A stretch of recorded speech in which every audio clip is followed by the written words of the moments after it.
Efesus pasal yang keempat ayat 23. Mengapa Papa kita menyatakan dengan tegas bahwa hanya ada dua bagian dalam hidup kita harus diperbarui. Cuma dua bagian, tidak banyak. Bersyukur kepada Papa yang baik itu kalau dia mengerjakan sesuatu praktis-praktis, nggak pernah bertele-tele. Kalau dia memberi kita soal-soal ujian juga begitu, praktis, nggak banyak. Sudah Efesus 4 ayat 23 begini, supaya kamu diapakan? Ayo diapakan? Dibarui di dalam apa kita dan apa kita, dalam roh dan pikiranmu. Lagi sekali, dua bagian dalam hidup kita inilah yang harus dibarui dalam diri kita, yaitu roh dan pikiran kita.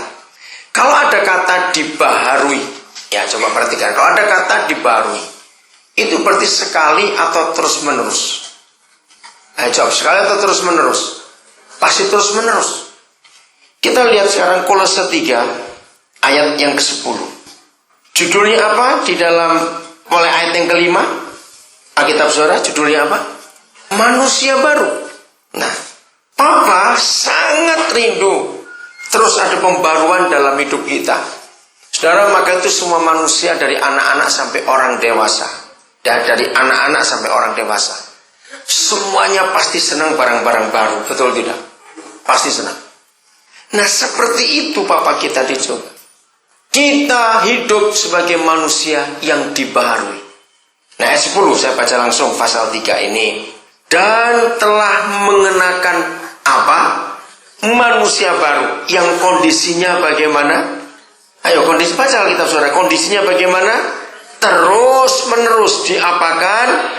Diperbarui untuk memperoleh pengetahuan atau pengenalan yang benar menurut gambar pencipta kita itu Papa.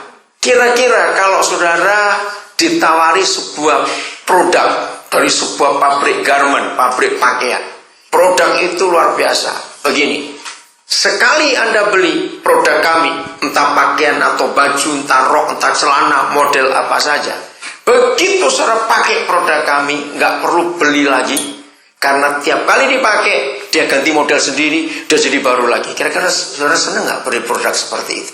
Nah, saya tanya kok. Bahkan tambahnya, kalau saudara gemuk, dia ngikuti besar. Oh, saudara kurus, dikecil sendiri. Senang nggak kira-kira?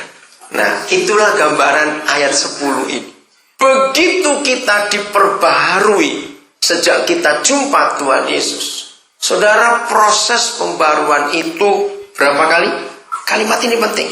Ayo baca, itu kalimat ini penting. Berapa kali pembaruannya? Terus menerus. Sampai di sini kita menyimpulkan satu hal yang sangat simpel sekali, sederhana. Kalau begitu, menjadi Kristen itu harus mengalami kejenuhan, kebosanan atau tidak? Ayo jawab. Kalau begitu menjadi Kristen itu harus bisa mengalami kejenuhan, mengalami kebosanan atau tidak? Tidak mungkin. Kenapa tidak? Ayo balik lagi nih pertanyaannya. Jawabannya, karena terus menerus diperbarui. Maka menjadi Kristen itu nggak boleh loyo-loyo. Oh, gak ada yang amin, pada loyo semua ini. Oke, menjadi Kristen tidak boleh ada yang putus asa, patah semangat. Tidak. Menjadi Kristen itu harus benar-benar mengalami konsep pembaruan yang terus menerus diperbarui. Hanya satu yang nggak boleh baru, cari istri baru, suami baru, awas itu yang nggak boleh. Tapi yang lain terus kita diperbarui. Maka itu mari kita periksa hidup kita. Kalau sampai Kristen kita membosankan, kalau sampai Kristen kita jenuh, berarti ada yang nggak beres dalam hidup ini. Nah, kembali ke Efesus 4 tadi. Mengapa ada orang Kristen walaupun sudah tahu ada firman dari Papa kita, begitu kita pakai pakaian manusia baru, itu terus-menerus diperbarui. Ternyata dari semua pembaruan itu kuncinya di dua tempat tadi. Apa dan apa? Roh dan pikiran. Itu pusat daripada hidup Kristen kita. Saudara, dalam 1 Tesalonika 5:23, ya kalau saudara belum tahu silakan buka, yang saudara tahu saudara nggak usah buka. 1 Tesalonika 5:23. Manusia ini satu-satunya ciptaan Papa di surga yang punya 3 dimensi. roh, jiwa, dan tubuh. Nah, binatang hanya punya dua, tubuh dan jiwa. Pohon-pohonan itu hanya punya satu saja. Apa dia? Tubuh. Malaikat dan si jahat, setan, itu cuma punya satu saja, roh. Papa kita, menurut Yohanes 4 ayat 24, dia itu apa? Roh. Tuhan itu roh. Jadi hanya manusia yang punya tiga bagian, roh, jiwa, dan tubuh. Saudara, kita harus membedakan ini baik-baik. Yang diperbaharui terus-menerus bukan tubuh kita. Jangan mengharapkan tubuh terus dibarui. Nanti kita jadi ular, melungsungi ganti kulit. Bukan begitu. Kita dibarui bukan pada fisik. Maka itu saudara, jangan, maaf ya jangan tersinggung, tapi saya ngomong, sangat berdosa kalau ada anak papa di surga, dia takut jadi tua. Ayo, siapa yang tiap hari kerjanya bercermin? Mengkerut nggak ya? Mengkerut nggak ya? Awas. Biasanya perempuan yang begitu. Oh, dengar juga saya bisik-bisik. Biasanya perempuan yang paling takut jadi tua. Saudara, menjadi tua itu wajar. Awas. Yang pintar ngabisin duit supaya kelihatan muda terus. Awas. Suami-suami kurang ajar, tak tempeleng kamu. Yang minta istrimu muda terus. Awas kamu ya. Kawin dengan golean. Dah itu aja. Menikahlah dengan boneka. Kalau saudara terus maunya istri muda terus. Salah. Beda loh, istri muda dan istri jadi muda terus. Wah, salah ngomong, hati-hati ya. Tidak bisa, saudara. Menjadi tua itu otomatis karena usia. Jadi kalau ada orang Kristen takut menjadi tua, saudara berdosa besar. Karena tubuh ini akan diperbarui, itu nanti. Pada hari sangkakala itu ditiup, kalau saudara baca di 1 Korintus 15 akan tahu. Jadi ingat, yang diperbarui mana tadi?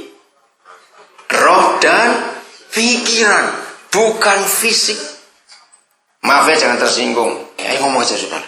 Kalau saya lihat ada ibu-ibu sudah tua, kelihatan tua, terus kelihatan cantik, sebetulnya itu menakutkan saudara. Loh, kenapa menakutkan?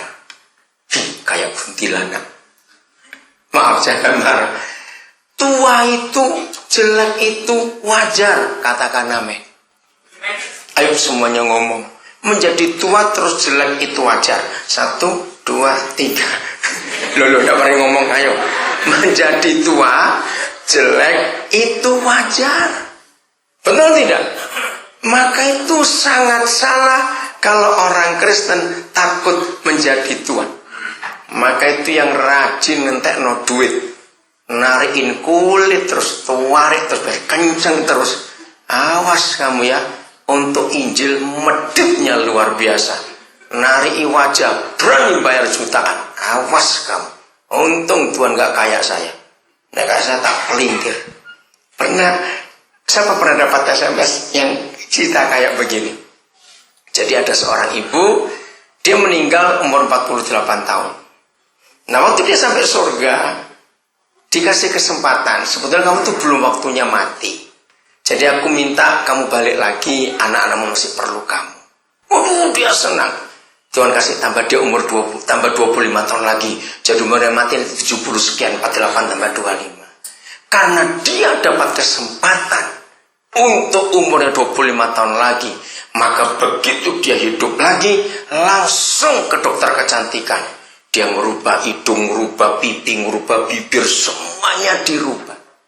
Saudara, keluar dari pusat kecantikan, ditabrak mobil, mati. Nah, terus waktu dia sampai surga, dia ngomong, Tuhan katanya kok 25 tahun. Loh, kamu ini siapa? Ngerti ilustrasi itu? Jadi Tuhan salah panggil.